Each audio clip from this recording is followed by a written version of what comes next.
घमंडी का सिर नीचा। पूरे खानबा गांव में नंदलाल अकेला दर्जी था, इसलिए वह काफी संपन्न था और घमंडी भी। कहो, क्या मैं इस गांव का सबसे बड़ा आदमी नहीं हूँ? अब अपनी तारीफ के ज्यादा पुलना बंद हो आप। एक दिन खानबा गांव में रामलीला करने के लिए एक नाटक मंडली पधारी। जब मंडली के अभिनेता अपना सामान खोल रहे थे, अरे, मैं अपनी पोशाक वहीं छोड़ आया। अब जाकर वापस लाने का समय भी नहीं है। अब क्या करें? उस पोशाक के बिना खेल संभव नहीं। थोड़ी देर तक नाटक मंडली के होश उड़ गए।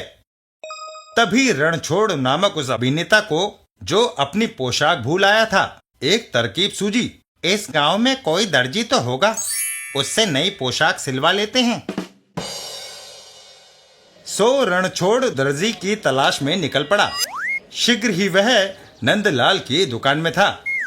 भाई साहब, आज रात होने वाली रामलीला में मैं राजा की भूमिका निभा रहा हूँ, पर अपनी पोशाक भूल आया हूँ। क्या आप मुझे नई पोशाक सीकर जल्दी से दे सकते हैं? क्या तुम्हें आज ही नई पोशाक सीकर दे दूं? जानते हो मैं कितना व्यस्त हूँ। मेरे पास तुम्हारी पोशाक सीने का समय नहीं है। सी दीजिए ना, बड़ी मेहरबानी होगी। मेहरबानी तो होगी, पर मैं करूँगा नहीं। अब जाते हो या धक्के देकर निकालूं? तमीज से पेश आओ भाई। शायद तुम जानते नहीं, मैं तुम्हारी इस अशिष्टता के लिए तुम्हें इस गांव से दफा करवा सकता हूँ। अरे जा जा। हा, हा, हा, हा, हा, हा। वह अभिनेता गुस्से में वापस चल देता है। देख लूंगा बच्चू, मुझे अपने साथी कलाकारों की मदद लेनी होगी। उसी शाम खानबा गांव के सारे निवासी रामलीला देखने आए। गांव के मुखिया को मुख्य अतिथि बनाया गया था। नंदलाल और उसकी पत्नी भी वहीं मौजूद थे। जब पर्दा उठा तो सब लोग हैरान रह गए। आज रामलीला की जगह देखिए एक नाटक, दर्जी लीला। नाटक शुरू हुआ तो देखने से ही पता चलता था कि वह दृश्य नंदलाल दर्जी के बारे में है। ओह ओह ओह, आज एक अभिनेता मेरे पास एक पोशाक सिलवाने आया था।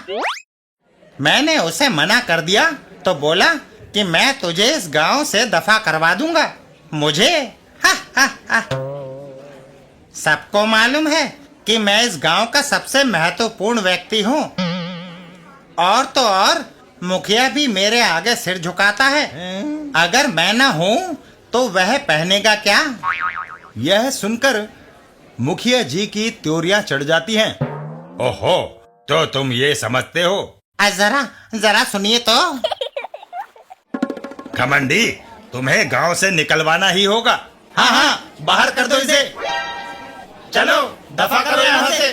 श्रीमती जी, अब भागो। और भागते भागते वह गांव के बाहर निकल गए। इसीलिए कहावत है, घमंडी का सर नीचा। हाय।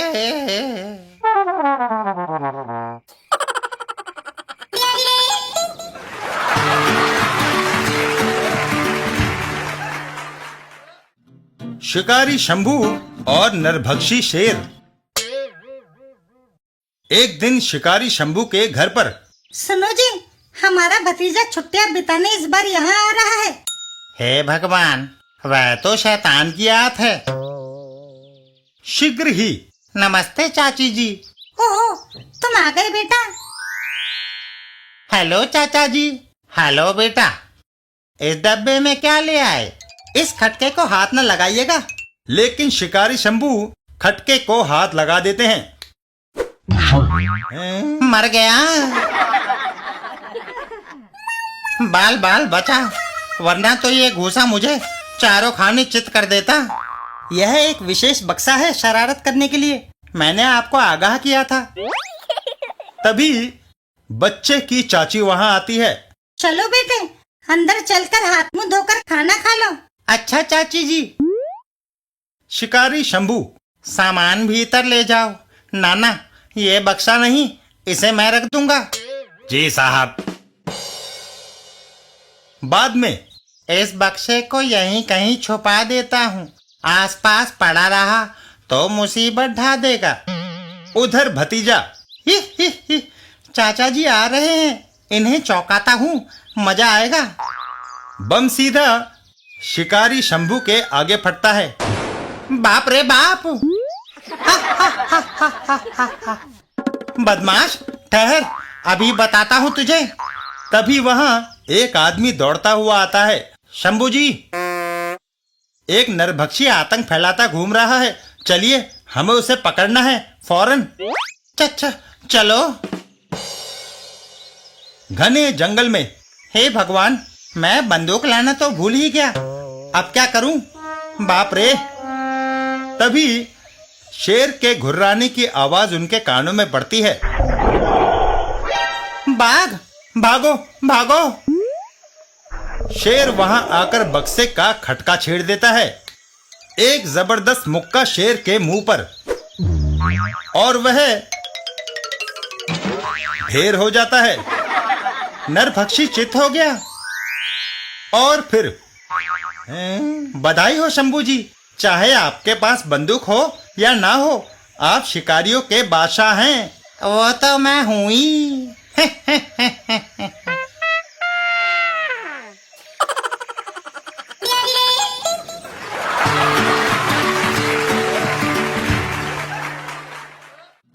कलई खुल गई नकली साधु की। लफंगा संजीव एक दिन गांव की चौपाल में घूम रहा था कि तभी देखो यहाँ क्या हो रहा है। पेड़ के नीचे और प्रकृति देखकर भविष्यवाणी भी की जा सकती है।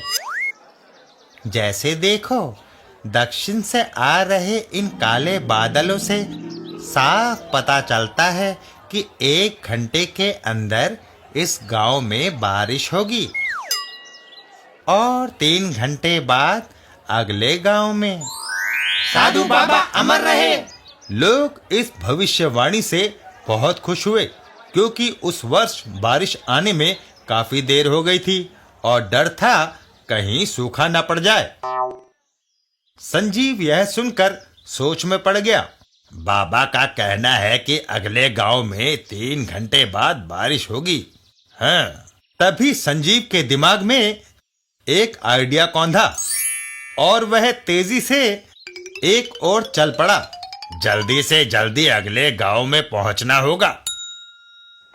रास्ते में उसने एक बग्गी वाले को हाथ दिया। भाई साहब, क्या आप मुझे अगले गांव तक छोड़ देंगे? हाँ हाँ, बैठ जाओ। 1 घंटे बाद। शुक्रिया भाई साहब। अरे कोई बात नहीं। गांव के अंदर। भाइयों सुनो, मेरी बात सुनो, बारिश होने वाली है। तुम्हारी मुसीबतें दूर हो गई। 2 ही घंटों में बारिश होने वाली है। हैं? बादल तो एक भी नहीं दिख रहा। मगर तुम हो कौन? मैं मेघदूत बाबा हूँ, महान ज्योतिषी। अब समझा। देखते जाओ, बस 2 घंटों में यहाँ मूसलाधार बारिश होगी। हाँ, ठीक है, देखते हैं। 2 घंटे बाद बारिश होने लगी। हैं? और उस धूर्त संजीव की जय जयकार होने लगी। मेघदूत बाबा अमर रहे। मेघदूत बाबा की जय। आनन फानन में संजीव महान व्यक्ति बन बैठा और गांव वाले उसके लिए तरह तरह की भेंट लेकर आने लगे। मेरी बिटिया को आशीषिए बाबा। जीती रहो बच्ची। और उसकी पेटी में दक्षिणा डालते रहे। आहा, यही आवाज तो मुझे सबसे अच्छी लगती है। इस बीच गांव का सरपंच, जो बाहर गया हुआ था, लौट आया। ये आदमी तो ठग है, साफ पता चल रहा है, मगर गांव वालों को ये कैसे समझाऊं? वे तो बारिश की भविष्यवाणी करने के कारण उसे महात्मा समझते हैं, मगर इस बदमाश को बेनकाब करने का उपाय तो खोजना ही होगा। तभी उसने देखा कि सड़क के किनारे एक नट का तमाशा हो रहा है। एक लड़का रस्सी पर चल रहा था और सरपंच अपनी सोच में डूबा था, मगर आखिर कैसे? तभी वह रस्सी पर चलते लड़के को देखकर चौंक गया आए और उसे ही गौर से देखता रहा। अचानक मिल गया। प्रदर्शन के बाद, मैं इस गांव का सरपंच हूँ, तुमसे कुछ बातें करना चाहता हूँ। कहिए, मैं आपकी क्या सेवा कर सकता हूँ? मेरी बात ध्यान से सुनो। सरपंच ने उस लड़के के कान में कुछ फुसफुसाया और फिर, ख्याल अच्छा है, मैं रस्सी लेकर आता हूँ ताकि हम फौरन नदी पर जा सकें। और इस तरह नदी के पास शायद तरकीब कामयाब रहेगी। कुछ घंटों के बाद, लो, तैयारी तो हो गई। ठीक है, अब कल सुबह उस ठग के घर के बाहर मिलेंगे और योजना भूल मत जाना। इतना कहकर दोनों अपने अपने रास्ते चल पड़े। अच्छा, नमस्ते। नमस्ते। अगली सुबह, अब अपनी योजना शुरू। वह लड़का दौड़ता हुआ संजीव की कुटिया की तरफ आया। महाराज, महाराज, मैं कितना खुशकिस्मत हूँ कि आपके दर्शन हो गए। और वह सीधा संजीव के चरणों में गिर पड़ा। महीनों से मैं आपकी पूजा कर रहा हूँ, मुझे आशीर्वाद दीजिए महाराज। संजीव चौंक पड़ा। आशीर्वाद बेटा? ये मूर्ख कौन है? गुरुजी की माया अपरंपार है, उनके नाम का उच्चारण करके मैं बड़े चमत्कार दिखा सकता हूँ। जय मेघदूत महाराज। उनकी कृपा और आशीर्वाद से मैं कुछ भी करके दिखा सकता हूँ। योजना के अनुसार सरपंच जी सामने आए। बस बस, क्या कहा? कुछ भी करके दिखा सकते हो? हाँ, गुरुजी के आशीर्वाद से। तो बिना डूबे नदी पार करके दिखाओ। जरूर, मगर पहले गुरुजी से आशीर्वाद तो ले लूं।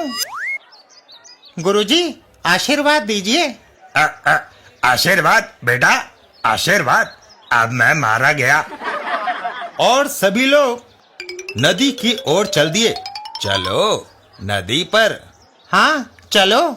कौन है ये पागल जो मुझे बर्बाद करने पर तुला है? शीघ्र ही। भाइयों, अब मुझे देखना। इतना कहकर वह लड़का पानी में बेझिझक उतर गया। आहा, यही जगह है। और पानी के ऊपर चलने लगा। जय मेघदूत महाराज। महान आश्चर्य। गुरुजी, अमर रहें। इधर संजीव भी बुरी तरह चौंक गया था। अरे, ये तो सचमुच पानी पर चल रहा है, यकीन नहीं होता। मेघदूत बाबा, अमर रहें। क्या मुझे सचमुच दैवी शक्तियां मिल गई है? यही लगता है। अचानक वह लड़का नदी में गिर पड़ा। बचाओ! और उसमें डूबने उतरने लगा। बचाइए महाराज, मुझे बचाइए। इधर सरपंच जी, अपने सच्चे शिष्य को बचाइए महाराज, वह डूब रहा है। जब वह आपकी कृपा से तैर सकता है तो आप तो शायद उड़ भी सकते होंगे। हाँ, उड़ सकता हूँ, क्यों नहीं? मगर मुझे चलना ज्यादा पसंद है। मुझे दैवी शक्तियां प्राप्त है। ऐसा कहकर संजीव नदी के पानी की ओर पैर बढ़ाता है। शायद। और वह पानी में डूब जाता है। बचाओ! और फिर इससे पहले कि मेरी ठुकाई हो, तैर कर बच निकलूं। वह तेजी से दूसरे किनारे की ओर तैर जाता है। देखो, वह पाखंडी भाग गया। पाखंडी? मगर फिर उसका शिष्य पानी पे कैसे चल सका? सरपंच जी ने अपनी छड़ी से रस्सी ऊपर उठाई। इसकी वजह से। और यह जो अपने को उसका चेला बता रहा था, रस्सी पर चलने वाला नट है। ओहो, अगर मैं तुम लोगों से कहता कि यह साधु ढोंगी है तो तुम मेरा विश्वास न करते। तुम लोगों को समझाने का एक यही तरीका था। धन्यवाद श्रीमान। आपने हमारी आंखें खोल दी। उधर संजीव भागा जा रहा था।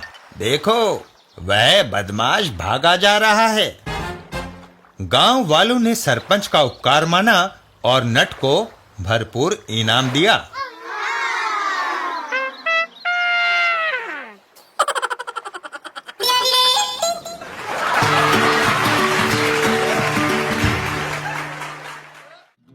नसीरुद्दीन होजा और दस्तखत।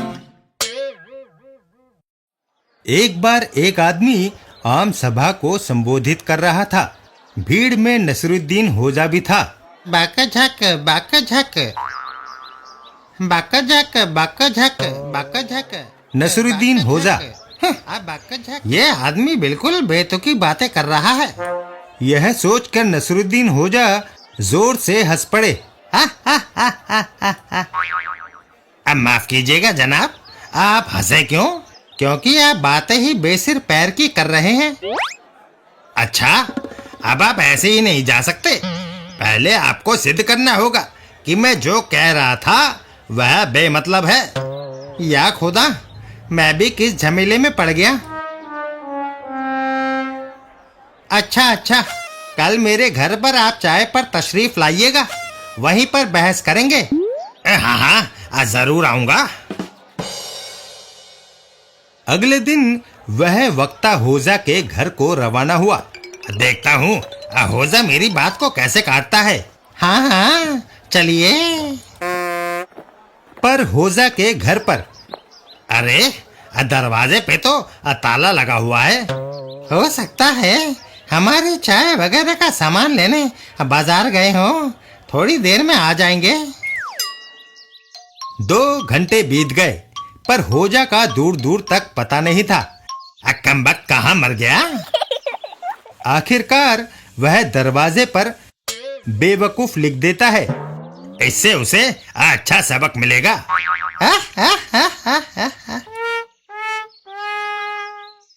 लोगों का झुंड मंडी की ओर रवाना हो गया। क्या हुआ? डरपोक सामने ही नहीं आया। बहस करने की उसकी हिम्मत ही नहीं हुई। सो हम उसके दरवाजे पर बेवकूफ लिखकर चले आए। तभी होजा भागता हुआ वहां आ पहुंचा। जनाब, माफ कीजिएगा, आपसे मुलाकात की बात मेरे दिमाग से ही उतर गई, इसलिए मैं जरा बाजार चला गया था। घर पर आकर मेरी नजर जब हाँ, तुम्हारी नजर जब दरवाजे पर किए आपके दस्तखत पर पड़ी तो मैं आपको ढूंढता हुआ चला आया। हैं?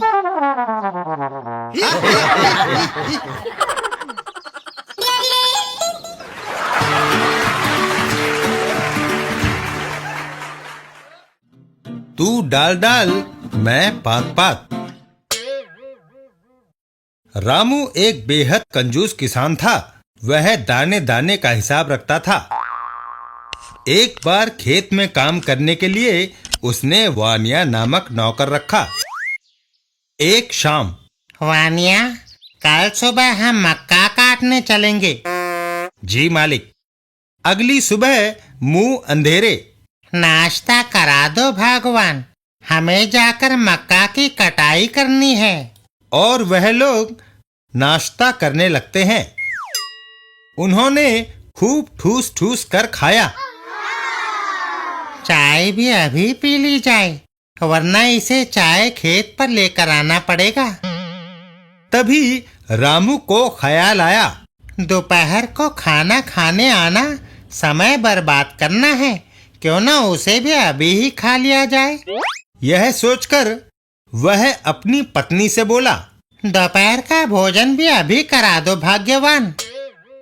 रामू यह देखकर खुश हुआ कि वानिया से और खाना दूभर हो रहा है।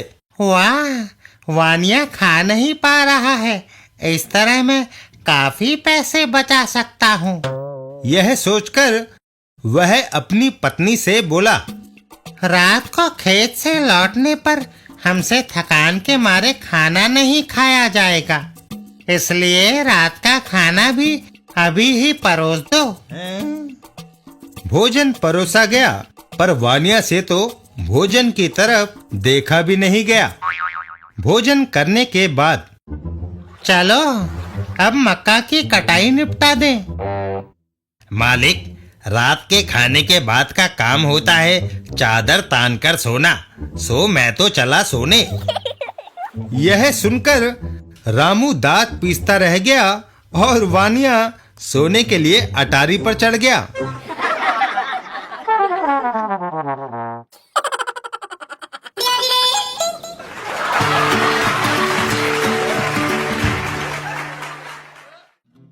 घोड़े का अंडा।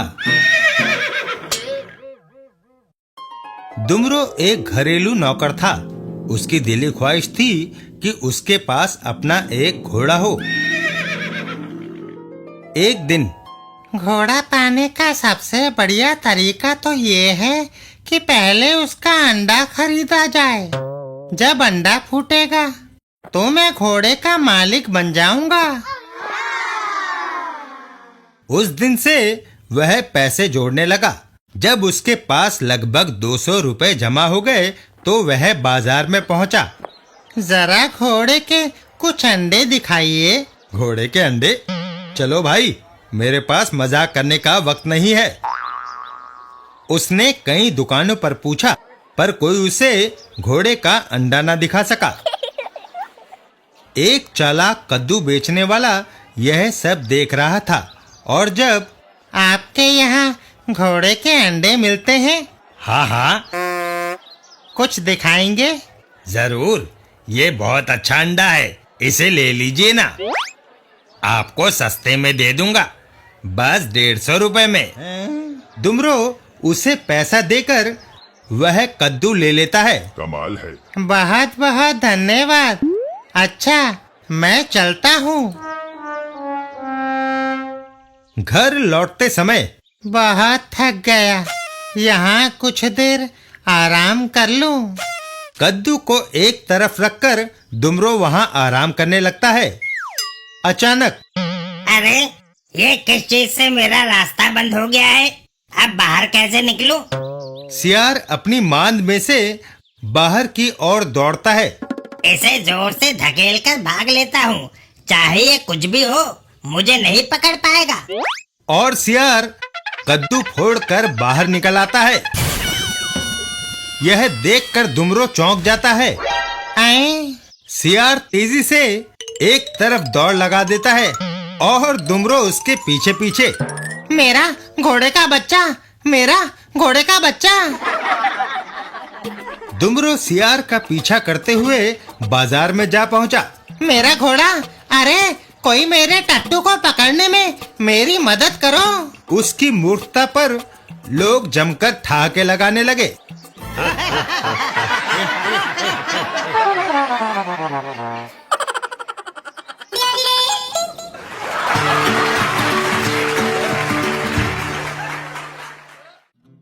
तीन अक्लमंद रेस्तरां के मालिक बने।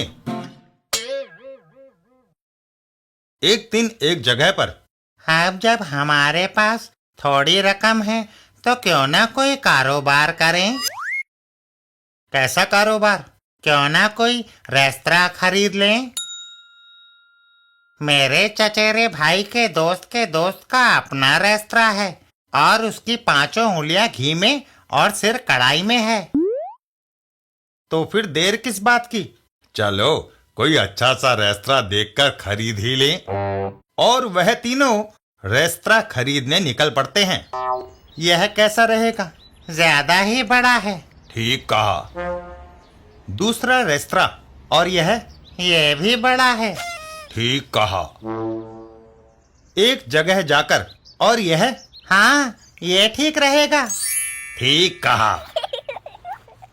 पर यह होगा कितने का? ज्यादा महंगा नहीं। आवाज का मालिक उनके सामने आता है। माफ कीजिए सज्जनों, मैं आपकी बातें सुन रहा था। मैं इस रेस्तरा का मालिक हूँ और इसे आप लोगों को बेचना चाहता हूँ। कितने में बेचोगे? आपके पास कितनी रकम है? गिननी पड़ेगी। आराम से गिनिए। और वह रकम गिनना शुरू करता है। 2001, 2002, 2003। थोड़ी देर बाद, हमारे पास तो 17,000 रुपए हैं। चलेंगे।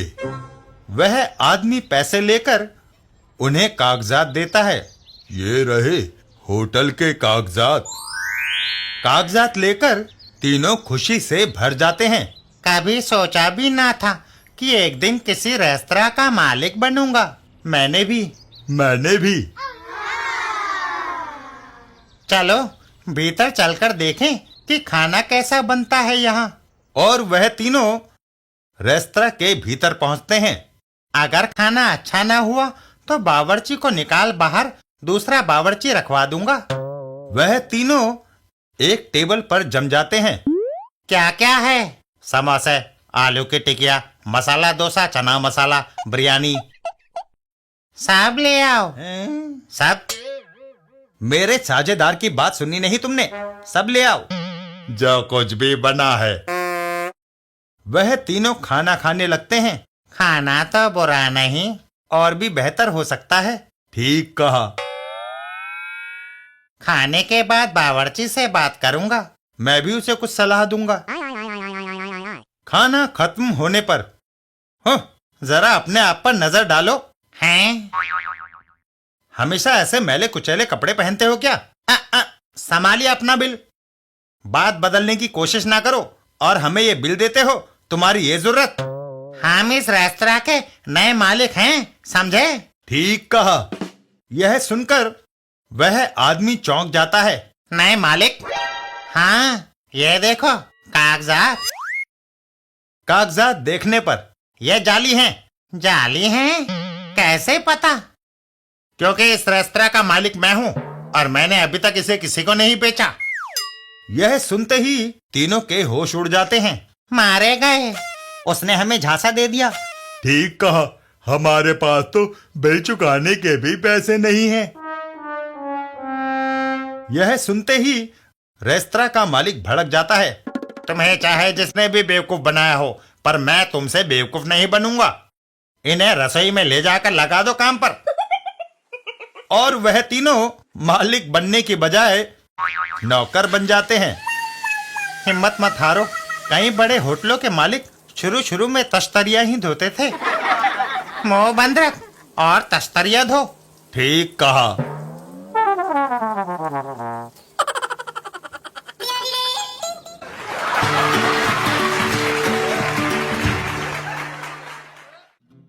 मूर्ख भोला। भोला बिल्कुल बुद्धू था, लेकिन एक रहमदिल डॉक्टर ने उसे सहायक के रूप में रख लिया था। एक दिन, डॉक्टर साहब, डॉक्टर साहब। हैं? डॉक्टर साहब जल्दी चलिए, मेरा बेटा बहुत बीमार है। चलो भोला, मेरा बैग साथ ले लो। बाद में उस आदमी के घर पर, तो तुम्हारा पेट दुख रहा है, कोई मनपसंद चीज बहुत खाली होगी।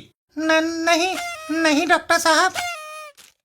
डॉक्टर अपने चारों ओर देखते हैं और फिर, हाँ तो ये बात है।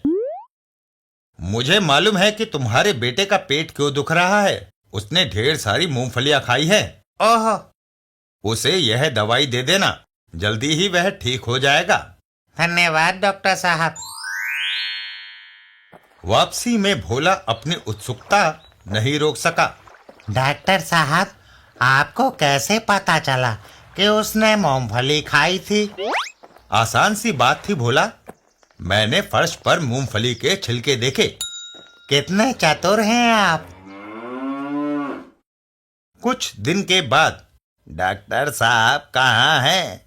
मेरे पोते को तेज बुखार है। यह सुनकर भोला उस बूढ़े आदमी के साथ चल दिया। डॉक्टर साहब तो नहीं है, मैं उनके बदले चलता हूँ। भोला अपना पहला रोगी देखने गया। उसे बहुत गर्व हो रहा था। रास्ता छोड़ो, कंपाउंडर साहब के लिए रास्ता छोड़ो, वे मेरे पोते का इलाज करने आए हैं। सभी लोग देखने के लिए वहां इकट्ठे हो गए। भोला को घबराहट सी हो रही थी। तुमने तुमने कोई चीज बहुत खाई है क्या? क्यों नहीं तो। यह सुनकर भोला सोचने लगा। चारों ओर ध्यान से देखना चाहिए। चारों ओर देखने पर हाँ, तुम कहते हो कुछ नहीं खाया, लेकिन तुम मुझसे सच्चाई नहीं छुपा सकते। मुझे पता है तुमने क्या खाया है। भोला एक शेर की खाल की ओर इशारा करते हुए बोला। तुमने शेर खाया है? ये सुनते ही वहां खड़े लोग चौंक उठे। शेर? और उन्हें गुस्सा आ गया। तुम हमारा मजाक उड़ाने आए हो? बेवकूफ, कोई आदमी शेर कैसे खा सकता है? भोला यह देखकर सक पका गया। मैं तभी डॉक्टर साहब वहां आ गए। हटो हटो, डॉक्टर साहब आ गए। यह देखकर भोला की सांस में सांस आई। जान बची। वापसी पर आइंदा किसी के घर रोगी देखने नहीं जाऊंगा मैं।